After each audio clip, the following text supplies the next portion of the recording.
The movie starts with a brief montage of Earth in ruins. A solar flare damaged the ozone layer 10 years ago, causing temperatures to climb to 150 degrees Fahrenheit. Planet Earth has deteriorated into a mostly inhospitable wasteland, scorched by UV radiation, and vulnerable to catastrophic weather phenomena. Finch, one of the few survivors, is shown at the start. He is a robotics engineer, equipped with a suit that protects him from the heat and the UV rays. Like any other day, he's scavenging for supplies with his robot Dewey. When he walks inside a store, his measurements suggest that UV radiation levels in the area are quite high. Meanwhile, the robot picks whatever is left in the store. Finch is then seen taking some dog food. After leaving, he marks the area so that he can keep track of the places that he's already scavenged. In the next scene, Finch travels through a deserted town that has been ravaged due to the ozone layer's depletion. The UV rays make it impossible for people to go outside, hence, the majority of the city has been evacuated. Suddenly, Finch's suit emits a warning that a storm is approaching. He spins the truck around and slams on the accelerator while the giant storm chases him. Luckily, he manages to reach his underground laboratory, which was formerly owned by the firm for which he worked before the catastrophe hit. Later, we get to know that Finch is dying from tuberculosis. His dog and pal, Goodyear, is waiting for him at his big house. He hugs and kisses the dog, then prepares the food he found earlier. While Goodyear eats, Finch merely sips on a drink, as the supplies are running out. Later, with the help of an AI, Finch uploads basic instructions on his new project, like how to care for a dog, how to do household chores, and so on.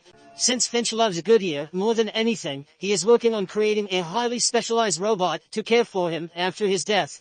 This is sad, but it's also the first movie ever made where it's not the dog who's going to die. Finch has been conducting a lot of studies on UV rays and radiation exposure. Later, he removes Dewey's eyes and attaches them to his new robot.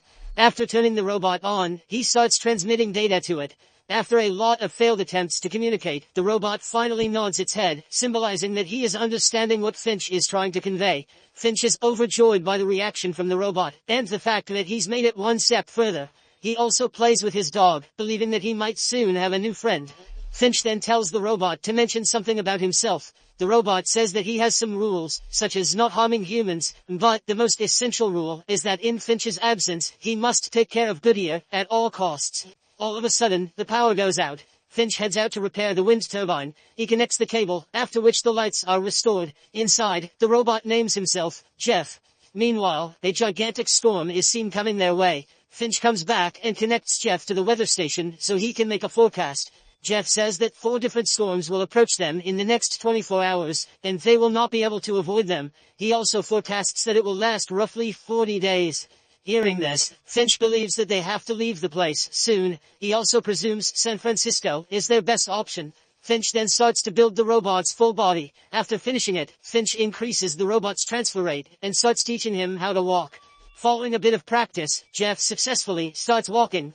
While Finch is happy with the progress, Goodyear dislikes the robot and doesn't trust him at all. As the storm gets nearer, Finch starts packing all the essentials and also unplugs Jeff's data transfer at only 72%. Because of this, Jeff is not fully developed and hence acts like a child. Finch calls Dewey to join them, but forgets that he has removed his eyes, hence he attaches a camera so that he can finally see again. The 4 then climb into an RV and start making their way towards San Francisco. At the start of the ride, Jeff is extremely curious as he tries to learn everything that Finch does. For the time being, the group has successfully managed to evade the storm. They then stop by a deserted town. Finch wears the UV protection suit and calls Jeff to join him outside. He then starts teaching Jeff basic instructions on how to scavenge and also about the hazards of the sun. The duo also has a moment of fun when they pop some popcorn out in the sun. Yes, that's how bad the sun has become. The fun, however, soon fades away when Finch notices the storm approaching them. He gathers everyone and tries to outrun the storm, but it eventually catches up to them. Finch rushes outside with Jeff and orders him to help tie the RV with wires. After Finch gets tired, Jeff takes charge and successfully completes the task. Finch then gets inside the RV and secures it. Soon, the massive tornado hits, and all the wires begin to snap one after another, until only one is remaining. Luckily, the storm passes, and everyone is fine. Finch appreciates Jeff's good work, but is disappointed to learn that the front tire of the vehicle is damaged. They have a spare tire, but do not have a jack to lift the vehicle. However, Jeff simply lifts the vehicle himself, using his sheer strength, and tells Finch to change the tire.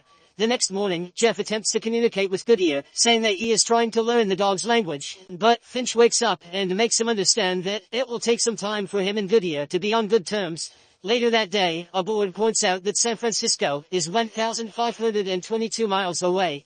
Finch is stumped when Jeff asks him to explain the notion of trust, so he just shares his own life story. He mentions how he alone solved a software problem during a project, but gave credit to the whole team. In this way, he was able to win their trust. As he tells the story, Finch's health continues to deteriorate. They then stop at a restaurant, where Finch vomits blood. Realizing that he doesn't have much time left, Finch takes Goodyear inside the restaurant and starts playing with him.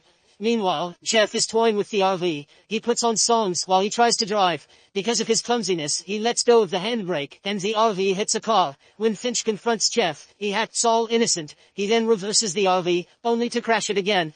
A furious Finch demonstrates what happens to his skin when he steps into the sunlight. He then screams at Jeff, telling him that his only job is to take care of Goodyear.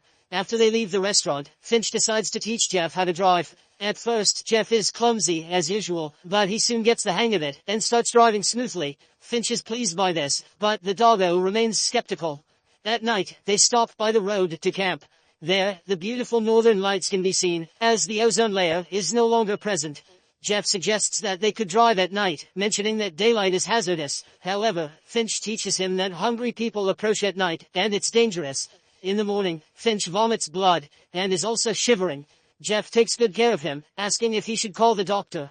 After that, they continue their journey. When they arrive in a major city, Jeff wakes Dewey, and the duo head out to scavenge for supplies. They come across a hospital, which looks looted, but Jeff has yet to learn that, so he continues his way inside. When Finch wakes up, he discovers that both the robots are missing. He knows that trouble lies ahead, so despite being extremely weak, he suits up and sets off to find Jeff and Dewey. Someone is watching him from the shadows. Upstairs, Jeff is delighted to find food, medicine, and even a fancy jacket for himself. Meanwhile, Dewey finds some snacks, but fails to notice a bear trap near it. As he reaches for the snacks, the bear trap rips him apart.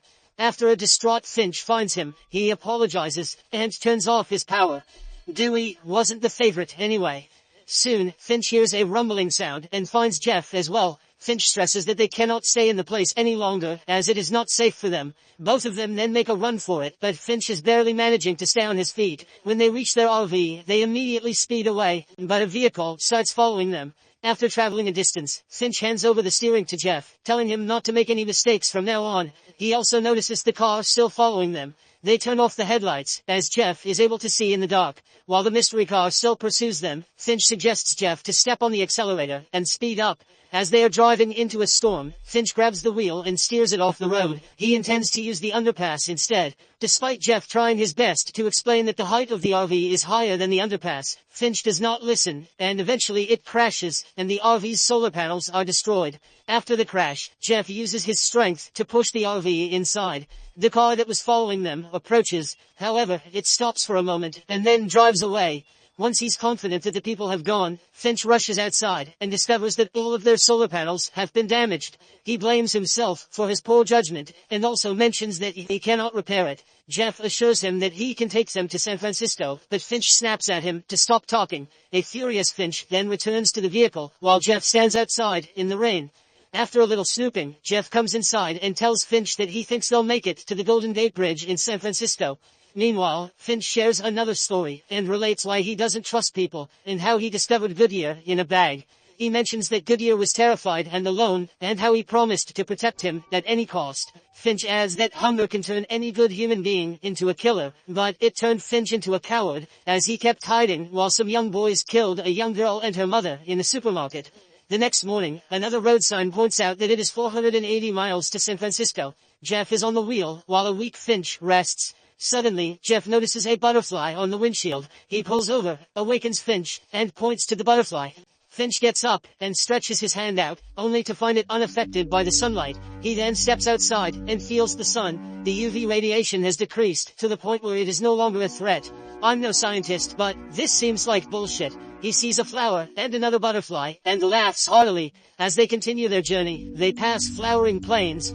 Later, Finch gets dressed, and they decide to have a picnic in the sun, something he hasn't done in over a decade. Finch then shares some more memories of his past, while wishing that he could make more of his life. Hearing this, Jeff excitedly gets up and explains that if they leave now, they will reach the Golden Gate Bridge in about 18 hours. However, Finch says that he can't make it. They sadden to Jeff, then promises to take care of Goodyear when he's gone. After that, Finch brings out Goodyear's ball, and the two engage in a game of fetch. He then hands the ball to Jeff, and explains that this is one of the first stages in creating trust with a dog. The two then have a brief moment of fun, before suddenly, Finch starts coughing up blood. His white suit is now covered in blood. When Jeff asks if he can help him, Finch responds that he has already done so. He then shakes Jeff's hand, and they hug. Here, Jeff is visibly upset, and we can see that he has emotions too. Jeff then assists Finch into the RV, where he lies down. Goodyear consoles Finch, while Jeff packs their belongings. Finch pats his beloved buddy on the back, one more time, before passing away. The two then burn Finch on the plains, along with his UV suit. After they are done mourning, Jeff carries on Finch's daily routine, and feeds the dog. Later, they play fetch again. With Jeff, Goodyear starts to feel safe, and begins to change. Jeff also feels that Goodyear is now his responsibility, and the two set off again. He befriends Goodyear, who finally embraces him. When they finally arrive at the Golden Gate Bridge, Jeff constructs a memorial for Finch. There, they find several messages left by people for their loved ones, letting them know where they can be found.